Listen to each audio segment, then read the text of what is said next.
존재 목적이 있다. 이렇게 말씀을 드렸습니다. 그래서 왜 목적이 중요할까? 첫째, 목적이 없으면 불안하기 때문이다. 두 번째는 모든 것이 허무하기 때문이다. 사람의 제일 되는 목적이 무엇일까? 첫째는 하나님을 영화롭게 하는 것이고, 두 번째는 영원토록 그분을 즐거워하는 것이다. 이렇게 말씀을 드렸습니다. 자, 그러면 하나님을 영화롭게 한다는 것은 무엇일까?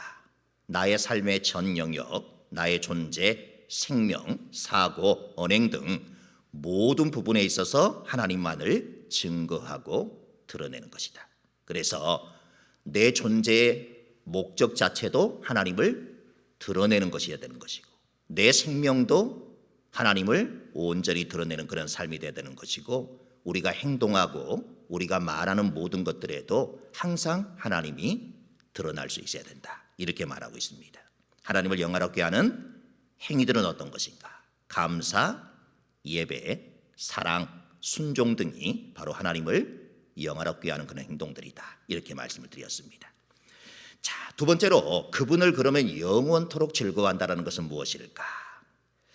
마음을 다하여 그분을 영원토록 즐거워한다라고 하는 것은 나의 모든 생각과 마음과 정신을 하나님께 집중시키고 그분의 뜻과 행하심을 기대하고 원하며 어떠한 상황에서도 그 뜻에 적극적으로 따르는 것을 말하는 것입니다. 하나님을 영원토록 즐거워한다.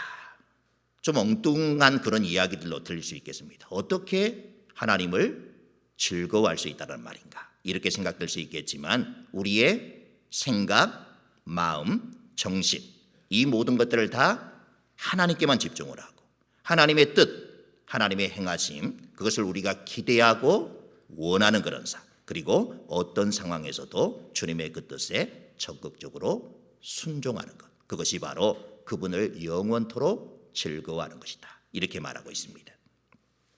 또한 기분 내키는 대로 일시적으로 하는 것이 아니라 나의 모든 일생 동안, 아니 인생이 끝난 뒤에도 영원히 즐거워하며 그분을 따르는 것이 바로 그분을 영원토록 즐거워하는 것이다. 그렇게 말하고 있습니다.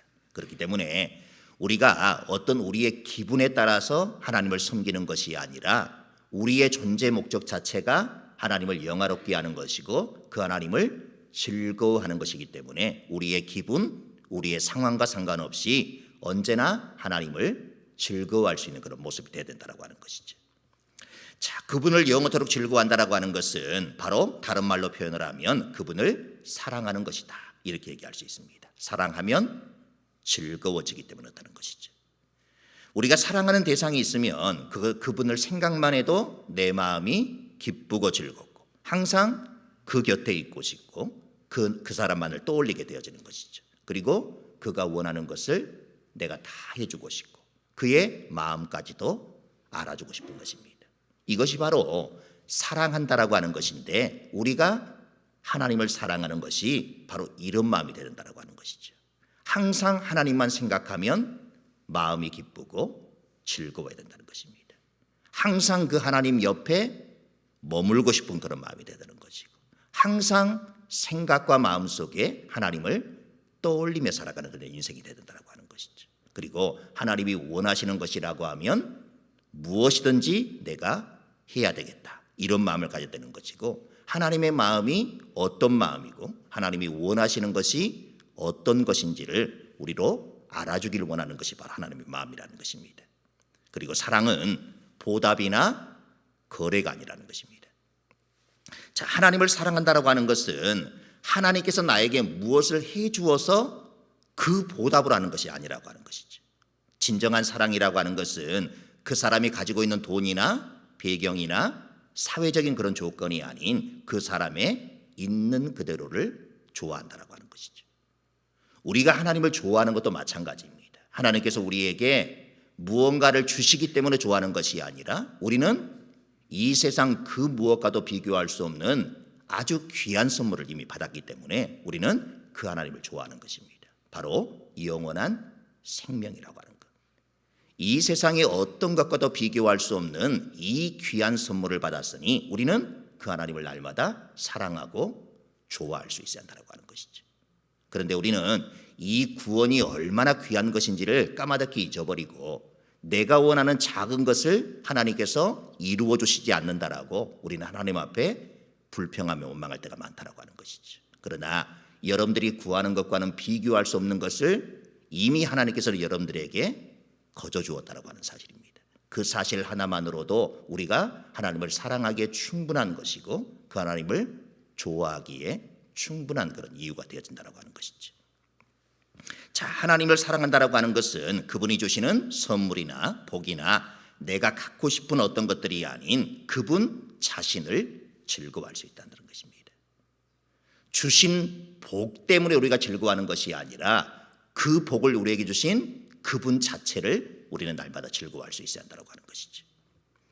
자, 마음을 다하여 그분을 알아가는 것을 즐거워하고 그분의 말씀에 순종하는 것을 즐거워하고 그분의 말씀이 이루어지는 것을 즐거워하며 그분을 사랑하듯이 이웃 사랑하기도 즐거워하는 것, 이것이 하나님을 즐거워하는 참된 모습이 된다고 하는 것입니다. 자, 하나님을 영화롭게 하는 것이 인간의 목적이라고 해서 그것이 마치 신과 인간의 계약이나 의무관계, 주종관계, 조건을 따지는 관계, 짐으로 여겨지는 그런 관계를 우리는 생각하지 말아야 된다는 거죠. 기꺼이 즐거이 따르는 것이 우리의 목적이 될 수 있어야 한다고 하는 것입니다. 그래서 하나님께서 우리에게 의무만 지어줬다 이렇게 생각하시면 안 됩니다. 하나님의 말씀 또한 우리가 짐처럼 여기고 우리를 구속하는 것으로 여기는 것은 우리에게 의무만 주어진 걸로 생각하기 때문에 하나님의 말씀이나 계명을 지키며 살아가는 것이 힘들고 어렵다고 느끼게 되어지는 것입니다. 그러나 하나님께서 우리에게 주시는 모든 말씀들은 우리에게 좋은 것, 우리가 그 말씀대로 살아가게 되어지면 하나님께서는 우리에게 그거와 맞는 복을 우리에게 허락해 주시기 위해서 하나님이 이러한 것들을 우리에게 말씀하시는 것이지 우리에게 우리의 삶을 구속하고 우리의 삶을 억압하기 위해서 하나님은 말씀이나 계명을 우리에게 결코 주시는 분이 아니라고 하는 것입니다. 우리가 하나님과의 관계를 맺고 살아간다라고 하는 것은 언제나 그 하나님이 우리 삶을 책임지시고 인도하신다라고 하는 그 관계가 여기에 포함이 되어 있다고 하는 것이죠. 그래서 우리는 어떤 것이든지 의무감으로 해서는 안 된다는 것입니다. 기꺼이 즐거운 마음으로 그분을 좋아하고 사랑할 수 있어야 한다고 하는 것이죠. 자, 파스칼의 팡세에 보면 이런 이야기가 있습니다. 인간의 마음속에는 하나님이 만드신 하나님이 계셔야 할 절대 공간이 있다. 그 속에 하나님이 계셔야지만 평화, 샬롬을 누릴 수 있다. 이렇게 말합니다. 우리 인간들의 마음속에 빈 공간이 하나가 있는데 그것은 세상의 그 무엇으로도 채울 수 없는 공간이다. 오직 하나님으로만 채워져야만이 우리가 만족함을 누리며 살 수 있는 그런 공간이 자리하고 있다는 것입니다. 이 공간이 채워져야만이 우리는 비로소 평화를 누릴 수 있다. 샬롬을 누릴 수 있다. 이렇게 얘기하는 것입니다. 그런데 우리는 자꾸 이 공간을 하나님이 아닌 세상의 다른 그 무엇으로 채우려고 한다고 하는 것이죠. 그래서 우리는 열심히 채웠다라고 생각하지만 거기에는 만족이 없는 것입니다. 하나님으로만 만족을 누릴 수 있는 그 공간이기 때문에 그렇다는 것이죠. 자, 얼마나 많은 사람들이 하나님을 즐기는 대신에 자기 정욕을 즐기는 것을 인생의 주된 목적으로 삼고 살아가고 있는지 모릅니다. 정욕은 우선 쾌락으로 사람의 혼을 빼놓은 후에 치명적인 그런 화살을 날린다라고 하는 것이죠. 잠언에 보면 이런 말씀이 있습니다. 같이 읽어보겠습니다. 필경은 화살이 그 간을 뚫게 되리라. 정욕이라고 하는 것은 우리의 마음, 우리의 심장, 우리의 마음 가장 중심을 뚫고 들어오게 될 것이다. 그래서 쾌락을 통해서 우리를 혼을 빼놓는, 그래서 결국에는 세상 속에서 살아가다가 세상과 함께 멸망하게 되어지는 그런 모습이 될 수밖에 없음을 이야기하는 것이지.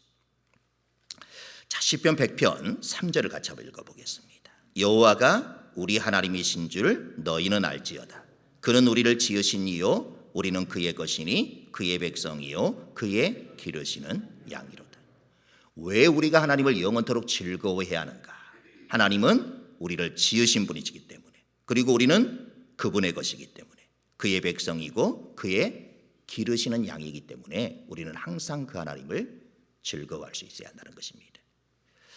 자, 시편 95편 6절 7절도 같이 읽어보겠습니다. 오라 우리가 굽혀 경배하며 우리를 지으신 여호와 앞에 무릎을 꿇자. 그는 우리의 하나님이시요 우리는 그가 기르시는 백성이며 그의 손이 돌보시는 양이기 때문이라. 왜 우리가 하나님을 즐거워해야 되는가? 우리 하나님은 우리를 기르시는 분이기 때문에, 우리를 그 손으로 날마다 돌보아 주시는 분이기 때문에 우리는 그분을 날마다 즐거워할 수 있어야 된다, 이렇게 말합니다. 한 구절만 더 읽어보겠습니다. 같이 읽습니다. 값으로 산 것이 되었으니 그런즉 너희 몸으로 하나님께 영광을 돌리라. 예수 그리스도의 그 피값으로 우리는 구원을 받았습니다. 그렇기 때문에 우리는 그리스도로 우리를, 이 하나님께서 그리스도로 우리를 사주신 존재가 되었다는 것이죠. 그렇기 때문에 우리는 우리의 몸으로 하나님께 영광을 돌리는 그런 존재가 된다는 것입니다. 그래서 소요리엄답의 제1문은 인간의 목적이 무엇인가, 이거에 대해서 우리는 하나님을 영화롭게 해야 되는 그런 존재이고 그 하나님을 영원토록 즐거워해야 되는 그런 존재이다. 이 물음이 중요한 것은 앞으로 우리가 107문까지 계속해서 보게 될 터인데 가장 기초가 되어지고 가장 기본이 되어지는 그런 물음이요, 그런 대답이기 때문에 그렇습니다. 모든 다른 물음들이 이 첫 번째 물음에서 출발한다라고 하는 것이죠. 그리고 이것이 여러분들의 마음속으로 동의되어지지 않으면 나머지 모든 물음들도 여러분들은 감히 동의할 수 없게 된다는 것입니다. 그래서 우리가 먼저 왜 하나님께서 인간을 창조하시고 이 땅 가운데 보내주셨는가? 바로 우리를 통해서 하나님이 영광 받으시길 원해서, 그리고 우리로 하여금 그 하나님을 영원토록 즐거워하게 하기 위해서 우리를 창조하시고 이 땅 가운데 부르셨다는 것입니다. 그렇게 우리는 날마다 삶 속에서 하나님을 영화롭게 하는 그런 삶을 살 수 있어야 합니다. 그리고 삶 속에서 날마다 그 주님으로 인해서 즐거워하는 그런 인생을 살아갈 수 있어야 한다고 하는 것이죠. 여러분이 이 삶의 목적을 잊지 마시고 우리가 마땅히 감당해야 될 하나님이 우리를 이 땅에 보내신 그 목적들을 날마다 이루며 살아가는 그런 존재들이 되어 우리가 하나님을 영화롭게 하고 그분을 영원토록 즐거워하는 그런 삶을 살게 되어지면 하나님께서는 우리의 모든 삶을 책임져 주시마, 이렇게 약속하십니다. 우리는 그분의 양이기 때문에 그렇다고 하는 것이죠. 날마다 삶 속에서 손으로 날마다 우리를 지키시고 그리고 주님의 지팡이와 막대기로 우리의 삶을 날마다 이끌어 가시는 주님의 그 말씀에 순종하며 따라가는 우리 모두가 되어서 약속하신 모든 복들을 충만하게 누리며 사는 주의 백성들이 다 될 수 있기를 간절히 소망합니다. 기도하겠습니다. 하나님,